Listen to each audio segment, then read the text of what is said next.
হ্যাঁ, দেখতেই পাচ্ছেন এই ছাগলটা আসলে নেওয়ার জন্যই বলতেছি, কিন্তু এই ছাগলটা বলতেছে যে 4 দাঁত, মূলত আসলে 2 দাঁত। আমি চেক করলাম, বলছে 4 দাঁত। আমি তো এই জন্য বললাম যে ভাই এটা 2 দাঁত। ওই দেখেন, ভালো করে দেখেন, ঠিক আছে। তারপরে বললো যে হ্যাঁ ঠিক আছে। তা আসলে আমার মনে হয় যে গৃহস্থ না, কিন্তু গৃহস্থ ছাগল কিনতে গেলে একটু তাপালিং করা লাগে বেশি, ঠিক আছে। তো যাই হোক, এই ছাগলটা ছোটোখাটো আছে দেখলাম।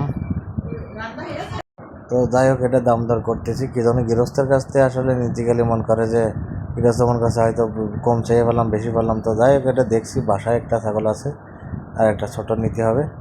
তো যাই হোক, আমি বললাম যে ভাই দাম দর না, কয় টাকা হলে বেচবেন। তো যাই হোক, একটু ঘুরে ফিরে দেখতেছি, আসলে কোরবানির ছাগল একটু দেখে শুনে কেনাটাই ভালো তাই ভাবছি। যাই হোক, এই ছাগলটা ভালোই লেগেছে। ছোটোখাটোর ভিতরে একটু দেখলাম যে আসলে ওয়েট কত। তো যাই হোক, আমার হিসাবে যা ঠিকই আছে। তো আমি বললাম যে ভাই কিরাম কী, বললাম বেশি চাই না, যেটুকু হলেই হয় সেটা আমি নিয়ে নেই, ঠিক আছে। আসলে বেচা কেনার ভিতরে তো আসলে অনেক দিন নাই। তো প্রথম হাটে যেই আসলে খুবই নার্ভাস ছিলাম।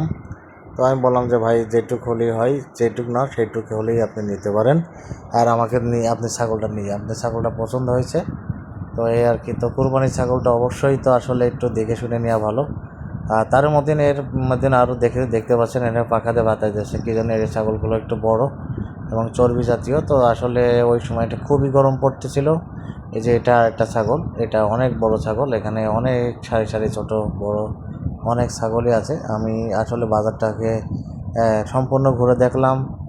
দেখতে পাচ্ছেন এখানে একটা হরিয়ান জাতের একটা ছাগল, এটা মার্শাল্লাহ অনেক বড়, দেখে ভালো লাগলো। এখানে আরও একটা আছে ছোট, এখানে বড়। এই যে দেখতে পাচ্ছেন কান লম্বা, এগুলো জাত কি এটার নাম আমি জানি না, কিন্তু এটাও অনেক বড় ছাগল ছিল। তো এখানেও দেখলাম যে অনেক বড়। তো আসলে এই হাটে আজকে হাটে বড় ছাগলের চাহিদা খুবই কম ছিল, এটাও আর একটা বড় একটা ছাগল। তো এখানে আপনার যে ছাগলগুলো উঠছে আমাদের হাটে বলতে ভাটোর বাজার, ঝিনাইদহ জেলা, শুল্ক উপজেলা 15-14 নম্বর ভাটোর বাজার হাটে আসলে বড় ছাগলগুলো খুবই কম চলে, সেটাই দেখলাম। বড় ছাগল নেওয়ার লোকগুলোই খুবই কম ছিল। এই দেখতে পাচ্ছেন আসলে গরমের অনেকটাই, আর আমি যেহেতু অনেক কষ্ট করেছে, তো সেই প্রেক্ষাপটে অনেকে বাতাস দিচ্ছে। দেখতে পাচ্ছেন এটাও অনেক বড় ছাগল, মোবাইলের ভিতরে হয়তো ছোট দেখা যাচ্ছে কিন্তু মূলত আরাম। তাই অবশেষে মাশাআল্লাহ ওই ছাগলটা নিয়ে নিলাম, এবং আমি আর আমার ছেলেটা এই যে পাশে নিয়ে যাচ্ছি। এই যে হাতে রশিদ আছে, যেহেতু কুরবানি ছাগল বলে কথা, তো একটু আইগো দেওয়ার জন্য আর কি বললাম যে ঠিক আছে আব্বু নিয়ে যাও, তুমি যাও আমি আসছি। এই যে শেষমেশ এই ছাগলটা নিয়ে নিলাম, ঠিক আছে। এই যে যাও আব্বু।